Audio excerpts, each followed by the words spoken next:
जी निकाले मेरे साथ इफ्सियों का खत।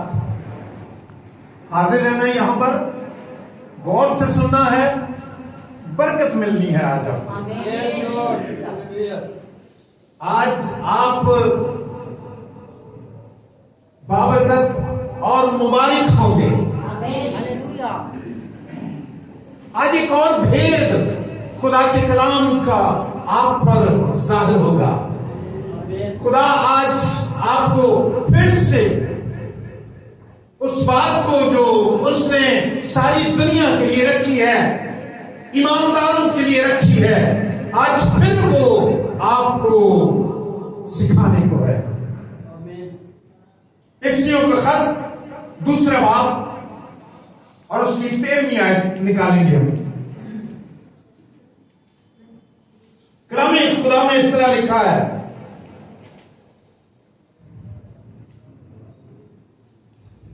मेरे पीछे पढ़िएगा, एक आयत हमने पढ़नी है। इफ्सियों का खत दूसरा बाब और उसकी 13वीं आयत। हवाला भी बोले। इफ्सियों का खत दूसरा बाब और उसकी 13वीं आयत। कलाम खुदा में इस तरह लिखा है, मगर तुम जो पहले दूर थे, बोले, मगर तुम जो पहले दूर थे अब मसीह यीशु में मसीह के खून के सबब से नजदीक हो गए हो, नजदीक हो गए हो। पाक कलाम के पढ़े और सुने जाने पर खुदा की बरकत हो, खुदाए सलूस की तमजीद हो। तुम जो पहले दूर थे, तुम जो पहले दूर थे अब नजदीक हो गए हो। किस सबब से? किस सबब से? खून के सबब से। किसके? खून के सबब से हम नजदीक हो गए। यीशु मसीह के खून के सबब से हम नजदीक हो गए। यीशु मसीह में से होकर अब हम खुदा के साथ हो गए, खुदा में हो गए हैं। यीशु मसीह में दाखिल होने के वसीले से अब हम खुदा के साथ हो गए हैं। हालेलुया। और उसका ये बड़ा भेद उस खून में है जो उसने कोहे कलवरी पर बहाया है। कोहे कलवरी पर। और जहां जहां उसकी ये गवाही मौजूद है, जहां जहां ये खून के छींटे मौजूद हैं, वहां वहां ताजगी है, वहां वहां बहाली है, वहां वहां जिंदगी है। क्योंकि खून में जिंदगी है। आपको पता है ना, खुदा ने कहा तुम सुनो मेरी बात, जानवर को जब ज़बह करो, उसकी जब शारक काटो, वो जो हलाल जानवर है, जब उसकी शारक काटो तो उसका खून ना खाना, क्योंकि उसमें उसकी जान है। अब मसीह का खून हमें रहाई, जिंदगी, मखलसी, निजात और खुदा के करीब लाता है।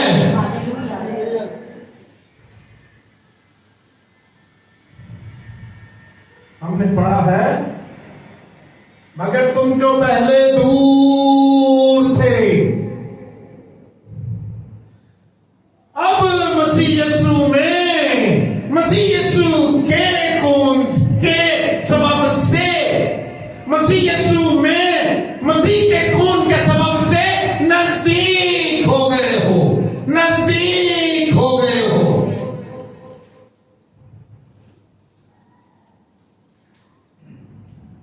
बिल्कुल ख्याल न करें। आज अक्सर हम रोजा रखने के बाद, अक्सर हम दुआएं करने के बाद, अक्सर हम खैरात कर देने के बाद, अक्सर हम चर्च में आने के बाद, अक्सर नेकी और भलाई के काम करने के बाद हम कहते हैं हम खुदा के करीब हो गए हैं। कहते हैं बिल्कुल कलाम के खिलाफ आइडिया है। ये बात बिल्कुल कलाम के खिलाफ है। हम जो नजदीक हुए हैं रोजे से नहीं, दुआ से नहीं, इबादतों में जाकर नहीं, बेइज्जती देने से नहीं, नेकी करके नहीं, बल्कि हम नजदीक हुए हैं यीशु के खून के वसीले से। हालेलुया।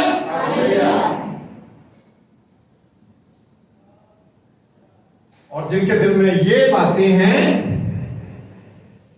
जिनके दिल में ये बातें हैं कि वो अच्छे काम करते हैं,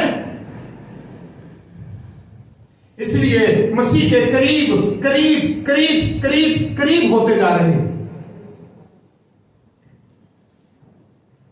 उन पर शैतान गलबा पा जाता है, उन पर इब्लीस इल्जाम लगाता है। इब्लीस उन्हें उनके कान में आकर ये बात हमेशा सरगोशी ये करता रहता है, आज तुम फारिग हो गए। क्या हो गया? आज तुम फारिग हो गए हो, आज तुम गिर गए हो, आज तुमने भलाई नहीं की, आज तुमने फलां बात नहीं की। याद रखिए, उसे बताएं ये काम नहीं, बल्कि यीशु के खून से मैं नजदीक हूं, यीशु के खून से मैं करीब हूं। और मसीह इन बातों के वसीला से, खुदा मसीह का खून इस बात के वसीला से हमें रहाई और आजादी बख्शता है। पुराने अहदनामे में हम देखते हैं जब खुदा के कलाम में से, जब बनी इस्राएली लोग मिस्र में थे, गुलामी में थे, दुख में थे, मुसीबत में थे, ईंटें बना रहे थे, मुसीबत उठा रहे थे, तो इन दिनों में उनका रोना खुदा उनकी हजूरी में पहुंचा और खुदा ने मूसा को बर्पा किया कि जा और जाकर इनकी रहाई के लिए बादशाह के सामने खड़ा होगा। और बादशाह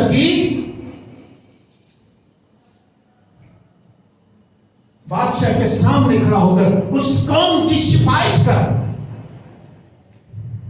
खुदा की कलाम में लिखा है कि फिर खुदा मौजज़ात से, आफतों के वसीले से बादशाह को समझाता रहा, बादशाह पर जाहिर होता रहा कि बनी इस्राएल का खुदा जिंदा खुदा है, मुहीब व बरतर खुदा है, कादिर मुतलिक है, सब माबूदों, सब इलाहों से आला और ऊंचा है।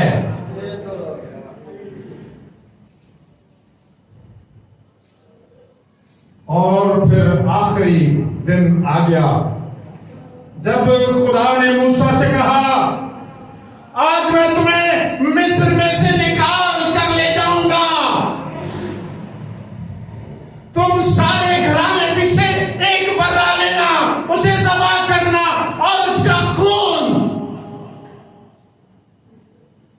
अपने दरवाजे की चौखटों पर लगा देना,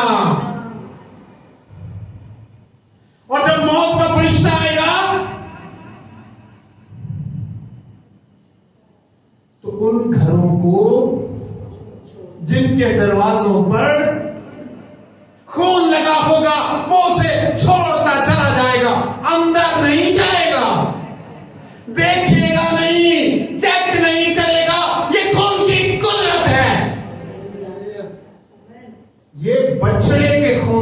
बात हो रही है। और मसीह के खून की कुदरत ऐसी कुदरत है। पहले बार बार खून लेकर जाना पड़ता था।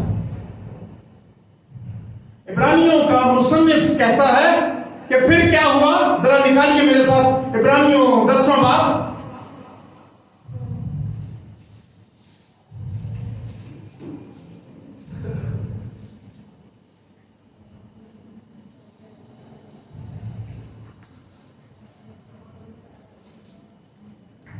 कुरान के कलाम में इस तरह लिखा है, सॉरी 9वां बाब और उसकी 12वीं आयत। इब्रानियों 9वां बाब और उसकी 12वीं आयत। और बकरों और बछड़ों का खून लेकर नहीं। हम 11वीं आयत से पढ़ते हैं ताकि समझ आ जाए। लेकिन जब मसीह आइंदा की अच्छी चीजों का सरदार कायम होकर आया तो उस बुजुर्ग तर और कामिल तर खैमा की राह में जो हाथों का बना हुआ, यानी इस दुनिया का नहीं, और बकरों और बछड़ों का खून लेकर नहीं बल्कि अपना ही खून लेकर पाक मकाम में एक ही बार दाखिल हो गया और अबदी खलासी कराई। क्या किया? बकरों और बछड़ों का खून लेकर नहीं बल्कि अपना खून लेकर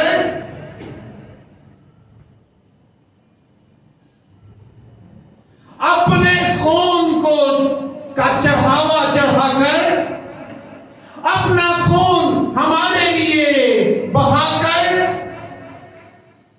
एक ही बार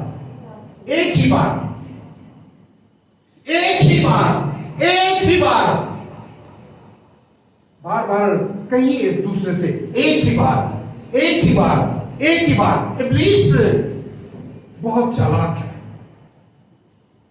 वो हर रोज आपके काम में कहता है नहीं तू अब नहीं जा सकता, तू खुदा की हजूरी में दाखिल नहीं हो सकता, नहीं तेरी ये बात ये तो किसी तौर पर माफी के काबिल ही नहीं है। यीशु मसीह का खून तमाम गुनाहों को धोने पर कादिर है। तमाम गुनाहों को धोने पर कादिर है मसीह का खून। इसलिए इब्रानियों का मुसन्निफ कहता है वो अपना ही खून लेकर पाक मकाम में, जहां पर सरदार कहन बार खून लेकर हर साल खून लेकर जाता था, अब नहीं, अब मसीह का खून चला गया।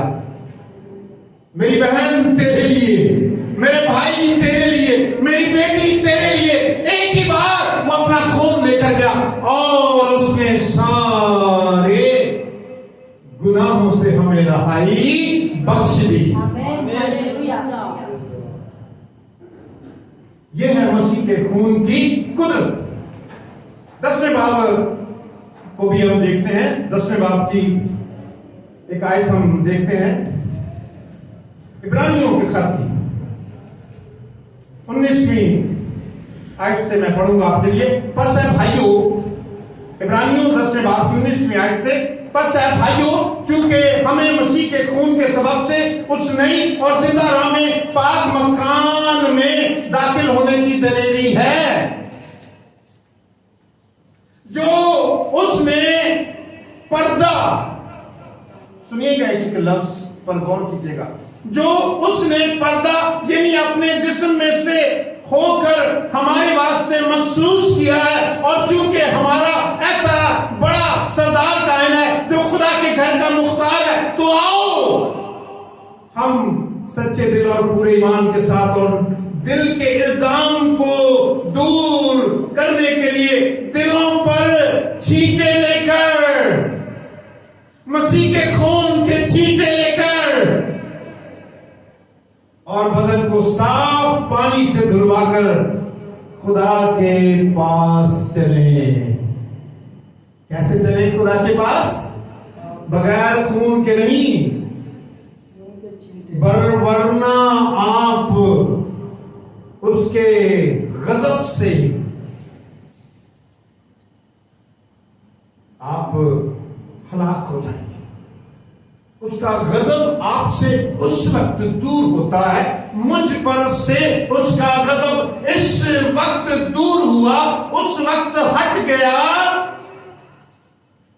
जब मेरा कफारा हो गया, मसीह का खून मुझ पर लगाया गया, उसके छींटे मुझ पर आए। उस वक्त मैं मसीह के पास जाने के, खुदा के पास जाने के, बाप के पास जाने के लायक हो गया। उससे पहले नहीं, उससे पहले मेरी हालत ये थी कि मेरी दुआ भी गुनाह गिनी जाती थी। कलाम में लिखा है कि गुनाहगार की दुआ भी गुनाह गिनी जाती है, लेकिन जब कोई मसीह में हो जाता है फिर वो कहता है, आए हमारे बाप तू जो आसमान पर है। उस वक्त ये बात होती है।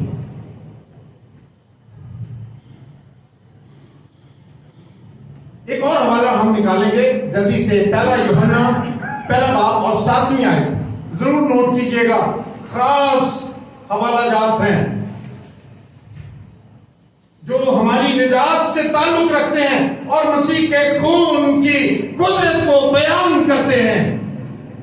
पहला यूहन्ना पहला बाब और 7वीं आयत में लिखा है, लेकिन अगर हम नूर में चलें जिस तरह के वो नूर में है तो हमारी आपस में शराकत है। जब हम खुदा में चलते हैं, चूंकि खुदा नूर है, सब कुछ जाहिर हो जाता है, सब कुछ वाज़ेह हो जाता है। तो क्या होता है, 7वीं आयत में, जिस तरह वो नूर है तो हमारी आपस में शराकत है और उसके बेटे यीशु के खून से हमें तमाम गुनाह से पाक करता है। गुनाह नहीं रह जाता। इब्लीस जो आपके दिल में डाल रहा है, उसे डांटे, उसे झड़के। इन दिनों में वो आपकी आजमाइश कर रहा है। वो यीशु के पास भी चला गया और उसे भी आजमाने लगा। वो आपको भी हर रोज आजमाता है और आप उसे बताएं, मेरी मसीह के साथ शराकत है, मसीह के खून के वसीले से मैं पाक हूं, क्योंकि मैं जहां चल रहा हूं वहां बहुत नूर है। ये लाइट, ये सर्च लाइट जो लगी है, ये कुछ भी नहीं है। उसके नूर में सब कुछ नजर आता है। मसीह के खून ने ऐसा धोया है, ऐसा पाक किया है, ऐसा साफ सुथरा बना दिया है, उस नूर में भी कोई नुक्ता, कोई अंधेरे की लहर मेरी जिंदगी में मौजूद नहीं है। हालेलुया। मसीह यीशु में मैं अब रास्तबाज हो गया हूं। हूंगा नहीं, हो गया हूं। ये मेरी वजह से नहीं, ये खुदा के बेटे यीशु के खून की कुदरत से ऐसा हुआ है कि मैं पाक और साफ हो गया हूं। और इतने नूर में जाकर बाप के सामने जब मैं पेश होता हूं, बड़ा नूर है, उसमें भी मेरी जिंदगी में कोई दाग, कोई नुक्ता मौजूद नहीं होता।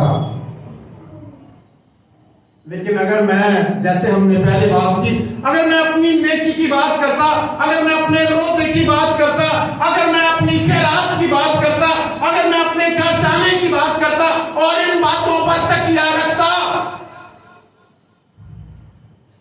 तो ये शायर नबी कहते हैं कि जो इंसान की रास्तबाजी है वो खुदा के नजदीक क्या है, गंदे पुराने चित्रों की मानित।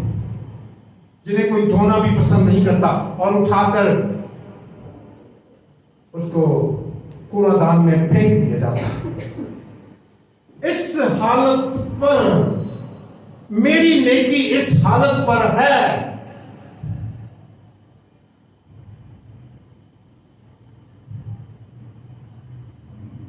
रोमियो इसी खत के दूसरे बाब की पहली और दूसरी आयत भी हम पढ़े। पहला यूहन्ना दूसरा बाब और उसकी पहली और दूसरी आयत, खुदा के कलाम में इस तरह लिखा है, ऐ मेरे बच्चों, ये बातें मैं तुम्हें इसलिए लिखता हूं कि तुम गुनाह ना करो। सुनिएगा, खुदा के कलाम के वसीले से हमारे जहन, दिल, ख्याल को जो इब्लीस ने इल्जाम लगाकर, क्योंकि वो इल्जाम लगाने वाला है, उसने जो खराब किया है, अब इस आयत से और ज्यादा सफाई हो रही है हमारी। ऐ मेरे बच्चों, मुकद्दस यूहन्ना रसूल का ये खत है, पहला खत है, उसका दूसरा बाब है और उसकी पहली और दूसरी आयत है। कलाम खुदा में लिखा है, मेरे बच्चों, ये बातें मैं तुम्हें इसलिए लिखता हूं कि तुम गुनाह ना करो। और अगर कोई गुनाह करे तो बाप के पास हमारा एक मददगार मौजूद है, यानी यीशु मसीह रास्तबाज। हम जो नजर आते हैं ना खुदा के नजदीक, जब जाते हैं तो हम खुदा हमें देखते हैं और हम रास्तबाज नजर आते हैं। ये रास्तबाजी हमारी रास्तबाजी नहीं, ये मसीह की रास्तबाजी है, जो वो अपनी रास्तबाजी हमें अता करता है, हमें दे देता है।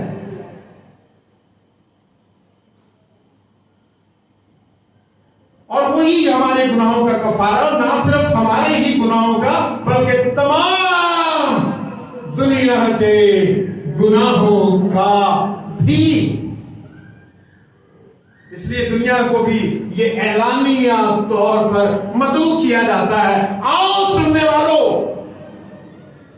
कलाम की आवाज जिन तक पहुंच चुकी है, पहुंच रही है। आओ, अगर गुनाह से मफरसी चाहते हो, कहीं और नहीं मिलेगा, कहीं छुटकारा नहीं मिलेगा। आओ मसीह के पास, मसीह के खून की कुदरत में।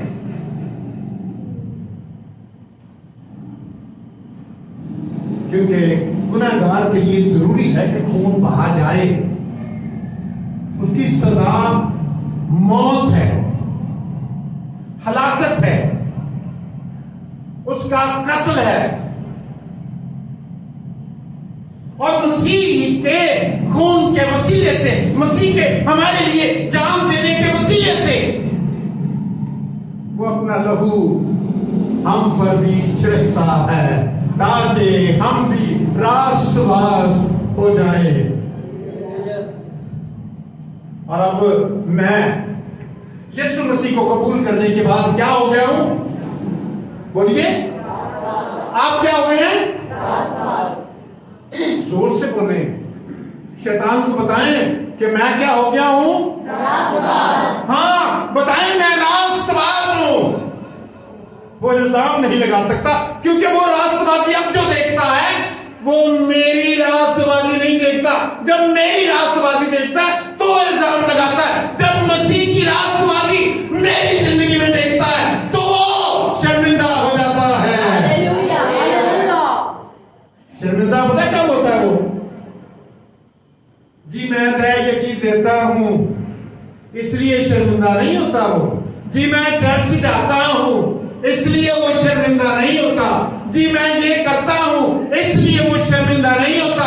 वो शर्मिंदा उस वक्त होता है जब आप कहते हैं अब मैं जिंदा न रहा बल्कि मसीह मुझ में जिंदा है।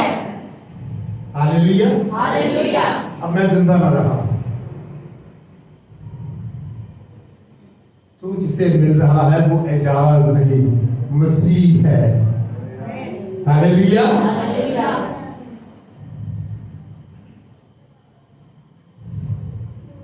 जब मैं मसीह में हो गया तो मैं मसीह में मरा भी। ये एक और टॉपिक है जो हम अगली दफा करेंगे। जब मैं मसीह में हो गया तो मैं मसीह में होने के सबब से सलीब पर भी चढ़ गया। और मसीह के जी उठने के वसीले से मैं मौत पर गालिब पे आ गया, क्योंकि उसकी सारी मिरास में हम क्या हैं? हिस्सेदार, हम शरीक हैं, उसकी मिरास के वारिस हैं।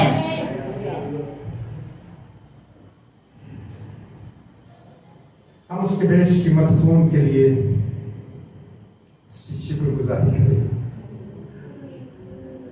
हमारा दिल खुशी के साथ खुदा की हजूरी में आज शादमान है।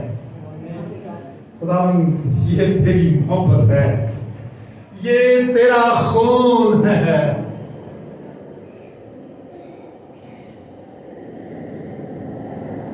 ये तेरा खास फजल है कि अपने बेटे का लहू तूने मेरे लिए बहाया। मैं तेरी शुक्रगुजारी करता हूं।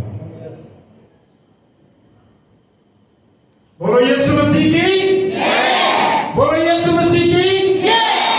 खुदा आप सबको बताए।